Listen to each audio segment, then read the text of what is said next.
Hi friends, இந்த வீடியோவில் நம்ம என்ன பார்க்க போகிறோம்னா match number 13 Mumbai Indians Rajasthan royals full details வந்து பார்க்கலாம். Head venue plus score card analyse எல்லாமே பார்க்கலாம். மறக்காமல் சேனலை சப்ஸ்கிரைப் பண்ணிக்கோங்க, டெலகிராம் சேனல்லையும் ஜாயின் பண்ணிக்கோங்க. ஸோ வீடியோவை லைக் பண்ணிட்டு பாருங்கள், அப்போ தான் மற்றவங்களுக்கும் ஷோ ஆகும். அதே மாதிரி சேனலை சப்ஸ்கிரைப் பண்ணிட்டு பாருங்கள். ஒரு சிலர் வந்து சப்ஸ்கிரைப் பண்ணாமல் பார்க்குறீங்க. அதுமாதிரி டெலகிராமில் மஸ்ட்டாக வந்து ஜாயின் பண்ணிக்கோங்க, உங்களுக்கு தேவையான அப்டேட்ஸ் வந்து கிடைக்கும். ஸோ இந்த மேட்ச் வந்து கவுகாத்தியில் தான் நடக்குது. ஆல்ரெடி ஒரு மேட்ச் வந்து கவுகாத்தியில் தான் ராஜஸ்தான் ஆடிருக்காங்க. அதே மாதிரி சவாய் சிங் ஸ்டேடியமுக்கு இன்னும் வந்து அவங்க வந்து ஆடலை. Same time MI players most of the players வந்து கவுகாதியில் ஆடினதே கிடையாது. ஐபிஎல்லில் ரெக்கார்டும் இல்லை. ஸோ இந்த மேட்ச்சு ஏப்ரல் 7:30 வந்து மேட்ச். லாஸ்ட் மேட்ச் கவுகாத்தியில் நடந்த ஸ்கோர் கார்டு பார்த்தீங்கன்னா உங்களுக்கு ஓரளவுக்கு புரியும். ரொம்ப ஃப்ளாட் ட்ராக்காக இந்த ஐபிஎல்லில் மோஸ்ட் ஆஃப் த மேட்ச் வந்து இல்லை, நியூட்ரலாக தான் போகுது. அதே மாதிரி பிச் ரிப்போர்ட்டும் கொஞ்சம் மாறி தான் வருது. நம்ம பிச் ரிப்போர்ட் ஆன் டைம் பார்க்குறப்போ அதுக்கு ஆப்போசிட்டாக தான் போகுது. ஆல்ரெடி நிறைய பேர் அதை வந்து நோட் பண்ணியிருப்பீங்கன்னு நினைக்கிறேன். ஸோ பார்ப்போம், ஹெட் வென்யூ ஷாட்ஸு கொண்டு போகலாம். ஓரளவுக்கு வந்து நம்ம கெஸ்ஸும் பண்ணணும். ஆன் டைம் பிச் ரிப்போர்ட்டு இங்கிலீஷில் கூட கொஞ்சம் வந்து பார்க்குறது பெட்டராக இருக்கும். ஹெட் பார்த்தோம்னா லாஸ்ட் 10 மேட்ச்சில் எம்ஐ 6 மேட்சும் ராஜஸ்தான் ராயல்ஸ் வந்து 4 மேட்ச் ஜெயிச்சிருக்காங்க. இந்த 10 மேட்ச்சில் ஒன் சைடாலாம் எந்த மேட்சும் போல் ஓரளவுக்கு ஈக்குவலாக போயிருக்கு. ராஜஸ்தானுமே இந்த டைம் வந்து ஓரளவுக்கு டீசென்ட் டீமாக தான் தெரியுறாங்க. Pitch report total match 6 match நடந்திருக்கு. அதில் ஃபஸ்ட் பேட்மேன் டீம் 3ம் செகண்ட் பேட் டீம் 3ம் ஜெயிச்சிருக்காங்க. ஆவரேஜாக 175. ஸோ ஒரு 160 அந்த மாதிரி வந்து யோசிக்கலாம். மேபி போன மேட்ச்சுக்கு விட ஒரு பெட்டர் ட்ராக் கொடுத்தாங்கன்னா இன்னும் கொஞ்சம் வந்து பேட்டிங்கில் ரன்ஸ் வந்து போகிறதுக்கான வாய்ப்புகள் இருக்கும். ஸோ 6 மேட்ச் தான் நடந்திருக்கு. அதில் ஃபஸ்ட் பேட் பண்ணாலும் செகண்ட் பேட் பண்ணாலும் ஜெயிச்சிருக்காங்க. சேஸ் பண்ணால் தான் ஜெயிக்கணும் அப்படின்னு இல்லை, ஃபஸ்ட் பேட் பண்ணாலும் ஜெயிக்கலாம். ஸோ போன ஐபிஎல் மாதிரி இல்லாமல் இந்த ஐபிஎல் கொஞ்சம் டிஃப்ரெண்ட்டாக மாறிட்டு வருது. ஏன்னா போன ஐபிஎல் ரொம்ப ஃப்ளாட் ட்ராக்கு, அதில் வந்து 250 ரன் 270 ரன் அடிச்சுட்டே இருந்தாங்க. இப்போது கொஞ்சம் பரவாயில்ல, அந்த வேர்ல்டு கப் அளவுக்காவது வந்து பிச்சை கொடுக்குறதுனால ஓரளவுக்கு நியூட்ரலாக தான் வந்து போயிட்டு இருக்குது. ஸோ ஜம்போ ஆப்பே இன்ஸ்டால் பண்ணிக்கோங்க. கண்டிப்பாக நீங்கள் புதுசாக இன்ஸ்டால் பண்ணுறப்போ 50% வந்து உங்களுக்கு போனஸ் கொடுக்குறாங்க. மறக்காமல் 2K கோல்டுன்னு ரெஃபர் கோட் கேட்குற இடத்துல வந்து போட்டுக்கோங்க, யூஸ்ஃபுல்லாக இருக்கும் ஏதாவது இஷ்யூ அப்படின்னா. சேம் டைம் உங்களுக்கு நல்ல ப்ரைஸஸ் வந்து கொடுத்துட்ருக்காங்க. சிம்பிள் தான், ஷாப் பண்ணுங்கள், ஃப்ரீயாக ப்ளே பண்ணுங்கள். ஸோ நீங்கள் டெபாசிட் பண்ணிங்க அப்படின்னா ஃபோன்பே மூலிமா டெபாசிட் பண்ணுங்கள். அந்த டெபாசிட் பண்ணுற அமௌண்ட்டை வச்சு நீங்கள் உங்களுக்கு தேவையான பொருட்களை பர்ச்சேஸ் பண்ணிக்கலாம். அதேமாதிரி அவங்களுக்கு ஃப்ரீயாக கொடுக்கக்கூடிய கேம் டோக்கனை வச்சு நீங்கள் ப்ளே பண்ணிக்கலாம். நீங்கள் எவ்வளோ அமௌண்ட் போடுறீங்களோ அவ்வளோவும் உங்களுக்கு கேம் டோக்கனாக வரும், டெபாசிட்டாகவும் வரும். ஸோ 200% உங்களுக்கு வந்து அப்படியே கிடைக்கும். ஸோ அதனால் யூஸ் பண்ணிக்கோங்க. இத்தனாவும் எந்த பிரச்சனையும் இல்லை. லீடர் போர்டும் கொடுத்துருக்காங்க. லீடர் போர்டை நீங்கள் அஃபீஷியலாக உங்களோட ஒவ்வொரு கான்டெஸ்ட்டும் ஒவ்வொரு மேட்சும் கீழே நீங்கள் ஆப்பை ஓப்பன் பண்ணால் நீங்கள் எவ்வளோ போட்டிருக்கீங்க, எந்த இடத்துல இருக்கீங்கன்னு ஷோ ஆகிட்டே இருக்கும். நீங்களே ஓப்பனாக வந்து தெரிஞ்சுக்கலாம், நீங்களே கால்குலேட்டும் பண்ணிக்கலாம். கால்குலேட் பண்ணியும் இதில் நீங்கள் வந்தீங்க அப்படின்னா இந்த லீடர் போர்டுக்கான ப்ரைஸை வந்து நீங்கள் வின் பண்ணலாம். அவங்களே வந்து உங்களுக்கு சென்ட் பண்ணிடுவாங்க. ஏன்னா ஆல்ரெடி இது வந்து ப்ராடக்ட் பர்ச்சேஸ் பண்ணக்கூடிய ஒரு ஆப் தான். ஈஸியாக வந்து அவங்க சென்ட் பண்ணிடுவாங்க. நம்ம இதுவரையே பர்ச்சேஸ் பண்ண எல்லா ப்ராடக்ட்டுமே வந்திருக்கு. ஸோ யூஸ் பண்ணிக்கோங்க. டிஸ்கிரிப்ஷனில் லிங்க் இருக்குது. ஸ்கோர் கார்டு அனலைஸ்னு பார்த்தோம்னா, ஸோ ரேன் ரெக்கல்டனு லாஸ்ட் சீசனில் ராஜஸ்தான் ராயல்ஸுக்கு எதிராக ஒரு நல்ல இன்னிங்ஸ் ஆடியிருக்காரு. ரோஹித் சர்மாவும் ஒரு டீசென்ட் இன்னிங்ஸ் ஆடியிருக்காரு. ஆனால் என்னென்னா ரோஹித் சர்மாவோட ரெக்கார்டு வைஸ் பார்த்தோம்னா ராஜஸ்தான் கூட ரொம்ப புவராக இருந்திருக்கு. ரியான் பராக் ஒரு விக்கெட் எடுத்திருக்காரு. Jofra Archer 30 run, Trent Boult 3 wicket எடுத்திருக்காரு. Jaspreet Bumrah 2 wicket. Rajasthan Royals batting புவராக ஆடிருக்காங்க. இதே சீசனில் சென்னை சூப்பர் கிங்ஸும் ராஜஸ்தான் ஆடின ஒரு மேட்ச் தான் ரைட் சைடில் இருக்க ஸ்கோர் கார்டு. வைபவ் சூரியவன்சி 52, ஜெய்ஸ்வால் 38. ரொம்ப ஈஸியாக வந்து அடித்தாங்க உங்களுக்கு சேசிங்கில். கம்போஜ் 2 விக்கெட் எடுத்தார். ஜிமி ஓட்டர் 43, Ravindra Jadeja 2 wicket, Jofra Archer 2 wicket, Burger வந்து 2 விக்கெட். ஸோ மேபி இந்த மேட்சுமே நம்ம ஃபுல்லாக வந்து இப்படி தான் போகும்னு சொல்ல முடியாது. ஏன்னா ரெயின் விழுந்திருக்கு, கொஞ்சம் ஒரு மாதிரி பிச்சு இருக்குன்னா ஃபஸ்ட் பவுல் பண்ணுற டீமுக்கு பவுலிங்க்கு சாதகமாக இருக்கணும். அதை கெஸ் பண்ணி தான் நம்ம போடணும். பட் ஆனால் பிச் ரிப்போர்ட்டில் வந்து அவங்க சொல்கிறப்போ பேட்டிங் ட்ராக் பவுலிங் ட்ராக்னு நார்மலாக சொல்லிடுறாங்க. ஸோ மழை விழுந்திருக்குன்றதை நம்ம தான் வந்து கெஸ் பண்ணணும். ஸோ மாற்றி போட்டால் நம்ம தப்பு தான், அது யாராக இருந்தாலும். ஸோ அதனால் ஆன் டைமில் பார்த்துக்கோங்க. பட் இந்த மேட்ச்சில் ரெயின் வரதுக்கான சான்ஸ் இல்லை. பட் சிஎஸ்கேவும் ராஜஸ்தான் ராயல்ஸும் ஆடின மேட்ச்சில் உங்களுக்கு ரெயின் வந்துச்சு. அதனால தான் வந்து ராஜஸ்தான் ராயல்ஸுக்கு ஹெல்ப்ஃபுல்லாகவும் இருந்துச்சு. ஈஸியாக வந்து ஏர்லி விக்கெட்ஸை எடுத்தாங்க. பிளேயிங் ரவுண்ட் பார்ப்போம். பிளேயிங் ரவுண்டில் ரோஹித் சர்மா, ரிக்கல்டன், சூரியகுமார் யாதவ், திலக் வர்மா, ஹர்திக் பாண்டியா, நமந்தீர். ஸோ இவங்க வந்து கன்ஃபார்ம் ஆடுவாங்க. ஹர்திக் பாண்டியா இந்த மேட்ச்சில் வந்து கம்பேக் கொடுத்துருவார். மிச்சல் சாண்டர் உறுதியாக வந்து ஆடுவார். சாதுல் தாக்கூரா, தீபக் சஹரான்னு பார்த்துக்கோங்க. Bumrah, trend bolt, Mayank Markande. Mostly இதுதான் வந்து பிளேயிங் ரவுண்டாக இருக்கும். அப்படி தீபக் சஹர் ஆடினா யாருக்கு பதிலாக ஆடுவார்னா சாதுல் தாக்கூருக்கு பதிலாக ஆடுவார். ஃபஸ்ட்டு மேட்ச் எவ்ரி சீசன் வந்து சாதுல் தாக்கூர் 4 விக்கெட் 5 விக்கெட் எடுப்பார். அதுக்கப்புறமா வந்து தர்மடி வாங்குவார். அது எல்லோரும் பார்த்தா தான். பட் தீபக் சகர் இனிஷியலாக அந்த ஸ்விங்கை பயன்படுத்தி எவ்வளோ பெரிய பிளேயரை வேணால் அவரால் அவுட் ஆக்க முடியும். சேம் டைம் அவருமே பேட்டிங்கும் ஆடுவார். ஸோ அதனால் ஈக்குவல் தான். ராஜஸ்தான் தரப்பில் பிளேயிங் நோன் பார்த்தோம்னா சூரியவன்ஷி, ஜெய்ஸ்வால், அடுத்து உங்களுக்கு ஜுரைலு, ரியான் பராக், ஹெட்மயர், ஜடேஜா. நோட் பண்ணிக்கோங்க. டாப்பில் 2 பேரும், அதுக்கப்புறம் ஜடேஜா, ஹெட்மயரும் வந்து லெஃப்ட் ஹேண்டரு. சப்போஸ் அவங்க சுபம் டூபே தேவைப்பட யூஸ் பண்ணாலும் அவருமே வந்து ஒரு லெஃப்ட் ஹேண்டர் தான். ஸோ எக்கச்சக்க லெஃப்ட் ஹேண்டர் இருக்கிறதுனால இங்கே உங்களுக்கு இம்பேக்ட் பிளேயராக 3 ஃபாரினர் தான் இருக்காங்க. Rickelton, Trent Boult, Mitchell Santner. So Will ஜாக்ஸை பயன்படுத்தலாம். ரூதர்ஃபோர்டுக்கு பதிலாக வில் ஜாக்ஸை யூஸ் பண்ணாங்கன்னா அவர் பவுலிங்கும் போட்டு கொடுப்பாரு. வேர்ல்டு கப்பில் நல்ல ஃபார்ம்லேயும் இருந்தார். உள்ளே வந்தார்னா பிக் பண்ணிக்கிறது ரொம்பவுமே பெட்டரான ஒரு பிக்காக இருப்பார் will jacks. Sandeep Sharma, Jofra Archer, Deshpande, Ravi Bishnoi, Nathan burger. இதுதான் வந்து மோஸ்ட்லி பிளேயிங் நோன்.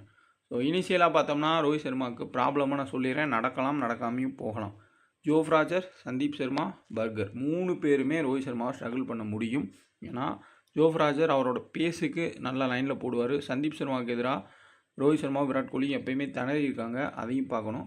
பர்கர் வந்து ஒரு லெஃப்ட் ஆர்ம் சீமர்ன்றதுனால ஓரளவுக்கு வந்து ரோஹித் சர்மா கஷ்டப்படுறதுக்கான சான்ஸ் வந்து இருக்கும். மோஸ்ட் ஆஃப் த டைம்ஸ் வந்து தொடர்ச்சியாக லெஃப்ட் ஆர்ம் சீமர்ஸ்க்கு வந்து அவுட் ஆனவங்க தான் விராட் கோலி, ரோஹித் சர்மா. ஸோ அந்த ஆங்கிளில் சொல்கிறேன். ப்ளஸ் ஸ்டாட்ஸுமே ஆர்ஆருக்கு எதிராக ரோஹித் சர்மா ரொம்பவுமே கம்மியான ஸ்டாட்ஸ் தான் வச்சுருக்காரு. அவரோட ஓவரால் எல்லா ஐபிஎல் டீமுக்கு எதிராக பார்த்தா ராஜஸ்தான் ராயல்ஸுக்கு எதிராக தான் வந்து ரோஹித் சர்மா போராடி இருக்கார். ரேன் ரெக்கல்டனு சேசிங்கில் யார் போல் பண்ணாலுமே அடிச்சிருவார். பட் ஃபஸ்ட்டு பேட்டிங்கில் 20லேருந்து 25 ரன்னை தாண்டுறது ரொம்பவுமே கஷ்டம். அவரோட ரெக்கார்டு அதான் சொல்லுது. சூரியகுமார் யாதவ் ஃபஸ்ட் பேட் பண்ணால் மினிமம் 30+ வந்து உறுதியாக ஆடி கொடுப்பாரு. ஸோ கண்டிப்பாக ஒரு டீசன்ட் பிக்கு. எல்லா டீம்ஸ்க்கு எதிராகவும் ஃபஸ்ட் பேட்டிங்கில் சூப்பராக வந்து ஆடிருக்கார். திலக் வர்மா தொடர்ச்சியாக ஃப்ளாப்பு. ஸோ ஆனால் அந்த மாதிரி கன்சிஸ்டண்ட்டாக எவ்ரி மேட்ச் ஃப்ளாப் ஆகக்கூடிய பிளேயர் இல்லை. ஸோ இந்த மேட்ச் ஒரு டிஃப்ரெண்ட் திலக் வர்மா பார்க்கலாம். இம்பேக்ட் பிளேயராக ஒரு இம்பேக்ட் க்ரியேட் பண்ணுவார்.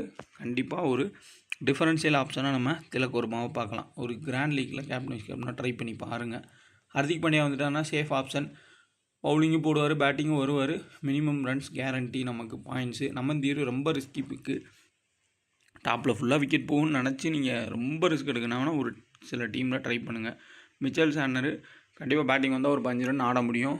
பவுலிங்கில் லெஃப்ட் ஹேண்டர்ஸ் இருக்கிறதுனால மேபி வில் ஜாக்ஸை உள்ளே கொண்டு வந்தால் மிச்சல் சாண்டருக்கு ஒரு ஓவர் 2 ஓவர் வந்து குறைக்கலாம். அந்த ஆங்கிளில் யோசிங்க.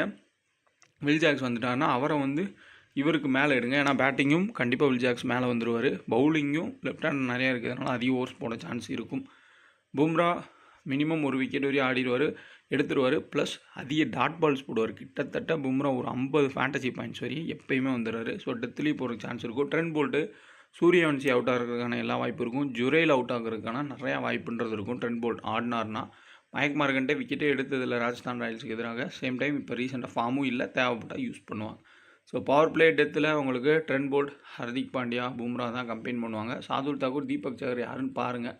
அப்படி தீபக் சகர் ஆடினார்னா அவர் தான் வந்து பவர் பிளேயில் போல் பண்ணுவார். டெத்துக்கு வரமாட்டார். அப்போ டெத்தில் ட்ரெண்ட் போல்ட்டும் பும்ராவும் போடுறதுக்கான சான்ஸ் இருக்கும். ஸோ இந்த சைடில் உங்களுக்கு பெஸ்ட் கேப்டன்ஸ் கேப்டன் சாய்ஸ்ன்னு பார்த்தோம்னா கண்டிப்பாக சூரியகுமார் யாதவ் ஃபஸ்ட் பேட் பண்ணால் அடுத்து ஹர்திக் பாண்டியா.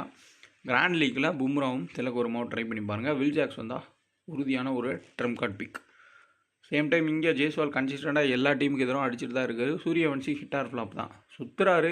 பட்டுச்சு அன்னைக்கு அப்படின்னா நிறைய ரன்ஸ் போவார். இல்லை லைனை பிடிச்சி இந்த ஃபின் ஆலனுக்கு போட்ட மாதிரி ஸ்விங்கில் போட்டாங்க அப்படின்னா மாட்டிப்பார். அதை யோசிச்சுக்கோங்க. 50-50 தான். ஜுரைலே டீசெண்டாக ஆடிருக்காரு. ஸோ ஃபஸ்ட் பேட்டிங்லேயும் நல்லா தான் ஆடிருக்காரு. செகண்ட் பேட்டிங் விக்கெட் கீப்பிங்கில் நிறையா பாயிண்ட்ஸ் வந்து எடுக்கிறாரு. பட் ரெக்கார்ட் வைஸ் பார்த்தீங்கன்னா போராக இருக்குது. சப்போஸ் இனிஷியலாக நியூட்ரல் ட்ராக்காக இருக்குது அப்படின்னா எம்ஐ பவுலர்ஸ்க்கு எதிராக மாட்டலாம். ரியான் பராக் இந்த மேட்ச்சில் நல்ல இன்னிங்ஸ் வந்து எதிர்பார்க்கலாம். திலக் வர்மா மாதிரியே ஹை ரிஸ்க் எடுக்கிறவங்க திலக் வர்மா, ரியான் பராக்னு ட்ரை பண்ணுங்கள். ஹெட்மயரே எம்ஐக்கு எதிராக எப்பயுமே அடித்ததே கிடையாது. ஜடேஜா ஃபஸ்ட் பால் பண்ண key player. Minimum 1 or 2 wickets சொல்லி எடுக்கலாம். காரணம் இங்கே திலக் வர்மாவும் ரிக்கல்டன் தவிர்த்து இதெல்லாம் மோஸ்ட்லி ரைட் ஹேண்டர் தான். வில் ஜாக்ஸ் வந்தாலும் அவர் ரைட் ஹேண்டரு. ஸோ அதனால் 1 or 2 விக்கெட்ஸ் எடுத்துகிட்டு கேட்ச்சு அதுக்கப்புறம் பேட்டிங்கில் ஒரு 20 ரன் அடித்தா கூட நல்ல பாயிண்ட்ஸ் வருவார். சந்தீப் சர்மா ஃபஸ்ட் பால் பண்ண எடுத்துக்கோங்க. டெத்தில் போடுவார். ஒரு விக்கெட் வரையும் எடுக்கலாம். இங்கே ஜோஃப்ரா ஆர்ச்சர் பேட்டிங்கும் அடிக்க முடியும், பவுலிங்லேயும் டாட் பால்ஸு, அதுக்கப்புறமா ஒரு விக்கெட் மினிமம் எடுக்கலாம். தேஷ்பாண்டே ஃபஸ்ட் பால் பண்ணால் டெத்தில் போடுறதுக்கான சான்ஸ் வந்துருக்கும். நேத்தன் பர்கர் முன்னாடியே வந்து முடிச்சிருவாங்க. ஸோ ரிக்கில்டன் ஓரளவுக்கு டீசெண்டாக ஆடுவார். பட் ஒரு விக்கெட் வரையும் நேதன் பர்கர் வந்து ஃபஸ்ட் ஆர் செகண்ட் வந்து எடுக்க வாய்ப்பு இருக்கும். தேஷ்பாண்டே ரிஸ்க்கு தான் பிக் பண்ணுறது, போன மேட்ச் மாதிரி இருக்காது. ரவி பிஷ்னாயி லெஃப்ட் ஹேண்டர்ஸ்க்கு எதிராக நல்லா பவுல் பண்ணக்கூடியவர். சப்போஸ் ராஜஸ்தான் ராயல்ஸ் நிறையா ரன்ஸ் அடிச்சிருவாங்க, சேசிங்கில் தான் எம்ஐ வருவாங்க, திணறுவாங்கன்ற மாதிரி இருந்துச்சு அப்படின்னா, இல்லைனா நல்லா ஃப்ளாட் ட்ராக்கு ஹை ஸ்கோர் போகுன்ற மாதிரி பிச்சு ரிப்போர்ட் கிடச்சா ரவி பிஷ்னாயி செகண்ட் பவுல் பண்ணுறப்ப எடுங்க. ஏன்னா நிறையா ரன்ஸ் அடிக்கிறப்போ தூக்கி அடிக்க பார்த்து விக்கெட்ஸை கொடுக்கலாம். பட் அவராக போல்டு எல்பிடபிள்யூ எடுக்க மாட்டார்.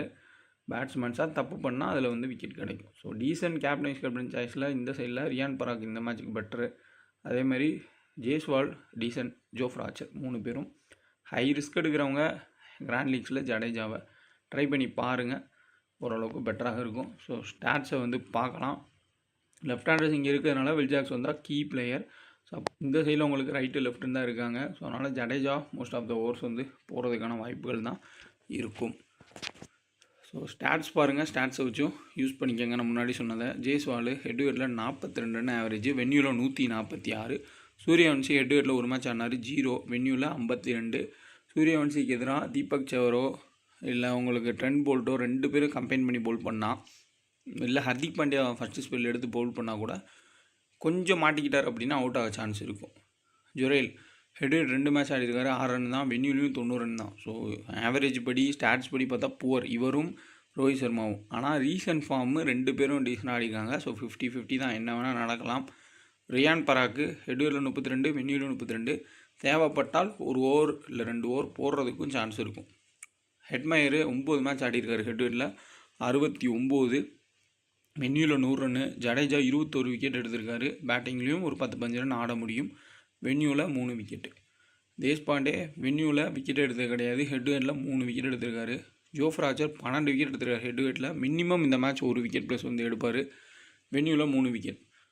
சந்தீப் சர்மா ஹெட்வேர்ட் ரெக்கார்டு 24 விக்கெட்டு 16 மேட்ச்சில், வென்யூவில் 3 விக்கெட் தான். So Sandeep Sharma first bowl பண்ணால் டெத்துலேயும் போட முடியும். அதுவும் நிறையா பிளேயர்ஸுக்கு எதிராக பேட்டிலுமே சந்தீப் சர்மாவுக்கு இருக்குது. போன சீசனில் நல்லாவே பவுல் பண்ணி விக்கெட் எடுத்த ஒரு பிளேயர் தான் வந்து சந்தீப் சர்மா. ரோஹித் சர்மா ஹெட்வேர்டில் 20 ரன் தான் அவரோட ஆவரேஜ். பட் இந்த கிரவுண்ட்லேயும் ரெக்கார்டு ப்ளே பண்ணலை. பட் ரீசன்ட் ஃபார்ம் ஓரளவுக்கு டீசெண்டாக இருக்குது. ஆனால் என்னென்னா சந்தீப் சர்மா பர்கர் 2 பேரும் பவுல் பண்ணுறப்போ கொஞ்சம் ஸ்ட்ரகிள் ஆகலாம். ரிக்கில்டன் சேசிங்கில் செம பிக்கு. பட் ஃபஸ்ட்டு பேட்டிங்கில் பெரிய ரன் போகிறது ரொம்ப ரொம்ப ரேர் தான். திலக் வர்மா 5 மேட்ச்சில் 255 ரன் அடிச்சிருக்காரு ஹெட்வேர்டில். ஆல்ரெடி இப்போ ரொம்ப வந்து மோசம் ஆடிருக்காரு. எப்பயுமே நீங்கள் பார்த்தீங்கன்னா திலக் வர்மா ஒரு 2 மேட்ச் மோசமானா அடுத்து உறுதியாக ஒரு பெரிய ரன்ஸ் வந்து அடிப்பார். அந்த மாதிரி ஒரு பிளேயர் தான். கிராண்ட் லீக்கில் ட்ரை பண்ணுங்க. கேப்டன் சொன்னால் Suryakumar Yadav 38 run average. First bat பண்ணார்னா சூரியகுமார் யாதவை நீங்கள் கேப்டனாக கூட வந்து ட்ரை பண்ணலாம். ஹர்திக் பாண்டியா 14 மேட்ச்சில் 245, 8 விக்கெட்டு. ட்ரெண்ட் போல்ட் 12 விக்கெட் எடுத்திருக்காரு ஹெட்வேர்டில், வென்யூவில் 2 விக்கெட் எடுத்திருக்காரு. அவருக்கு தெரியும் எப்படி இனிஷியலாக இருக்கக்கூடிய லெஃப்ட் ஹேண்டருக்கு போடணும்னு. இப்போ ரீசெண்டாக பெரிய அளவில் ஃபார்மில் இல்லை, அது உண்மை தான். பட் கொஞ்சம் பிச்சு ஹெல்ப் பண்ணிச்சுனாலும் அசால்ட்டாக 3-4 விக்கெட் எடுத்துகிட்டு போயிடுவார். பும்ரா 19 விக்கெட் எடுத்திருக்காரு ஹெட்வேர்டில். மினிமம் ஒரு 15 இல்லை 12 டாட் பால் போடுறாரு. ஒரு விக்கெட் போல்ட் ஆனால் கூட 50 பாயிண்ட்டை தாண்டி வந்து போயிடுவார். ஓரளவுக்கு டீசெண்டான ஒரு கேப்டன் வந்து பும்ராவை பார்க்கலாம். ஸோ ஒரு டீம் பார்த்தோம்னா ரோஹித் சர்மா சூரியவன்சின்னு கொடுத்துருக்கேன். 2மே ரிஸ்க்கு தான், ஹிட் ஆர் ஃப்ளாப்ன்ற மாதிரி தான் இந்த மேட்ச்சில் போகும்.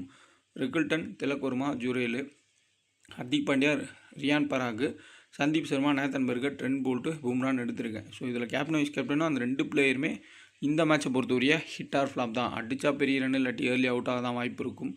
Hardik Pandya captain, Rickelton safest option. இதே ஃபஸ்ட்டு பேட் பண்ணால் நீங்கள் சூரியகுமார் யாதவுக்கு வைஸ் கேப்டன் கொடுக்கலாம். திலக் வர்மாவை எடுத்துக்கோங்க. Jadeja, Riyan Parag, Archer, Trent Boult, Bumrah, Mitchell Santner. So இந்த சைடு எடுத்துருக்கு சேஃபான ஒரு டீம். இதில் சாண்டருக்கு பதிலாக நீங்கள் ஜுரேல் வேணாலும் ட்ரை பண்ணிக்கோங்க. பட் ரெக்கார்ட் வைஸ் பார்த்தோம்னா ஜுரேல் வந்து போராக இருக்கிறதுனால நான் வந்து எடுக்காமல் இருந்திருக்கேன். ஸோ ஹெட்வேர்ட் வென்யூவும் கொடுத்தாச்சு முன்னாடி ஃபுல்லாக. என்னோடய ஐடியாஸையும் சொல்லியிருக்கேன், நீங்களும் கொஞ்சம் யோசிங்க. ஆன் டைம் பிச் ரிப்போர்ட்டு பாருங்கள், நீங்களும் பாருங்கள். அப்போ தான் வந்து நம்ம ப்ளே ஃபார் ஃப்ரீயில் நிறைய டீம்ஸ் போடுறப்போ மாற்றி வந்து போடலாம். ஏன்னா நார்த்து சைடு இருக்கவங்களாம் நிறைய பேர் நீங்கள் சோசியல் மீடியாவில் பார்த்தீங்கன்னா ட்ரீம் லோனில் ப்ளே ஃபார் ஃப்ரீயில் 40 டீம்லாம் போடுறாங்க. உட்காந்து போட்டு அசால்ட்டாக மேலே டாப் ப்ரைஸில் வந்து எடுக்கிறாங்க. ஸோ ட்ரை பண்ணி பாருங்கள். ஸ்டாட்ஸை படியும் ஒரு டீம் போடுங்க, உங்களோட திங்கிங் படியும் ஒரு சில டீம் போடுங்க. அப்படி கெஸ் படியும் போட்டிங்கன்னா கிட்ட போகலாம். ஸோ மறக்காமல் நம்ம சேனலை சப்ஸ்கிரைப் பண்ணிக்கோங்க. டெலகிராமில் ஜாயின் பண்ணிக்கோங்க, டிஸ்கிரிப்ஷனில் லிங்க் இருக்குது. ஸோ ஆன் டைம் நான் கொடுத்தாலும் அதில் ஏதாவது ஒரு சில மாற்றங்கள் நீங்கள் பண்ணணுன்னாலும் பண்ணிக்கோங்க. ஏன்னா எப்பயுமே ஒரே மாதிரி போகும்னு சொல்ல முடியாது. சம்டைம்ஸில் சூப்பராக வந்து டீம்ஸ் போயிட்டுருக்கும், சம்டைம்ஸில் ஆப்போசிட்டாகவும் போகும், 2ம் தான் வரும். ஸோ அதை கொஞ்சம் பேலன்ஸ் பண்ணிக்கோங்க.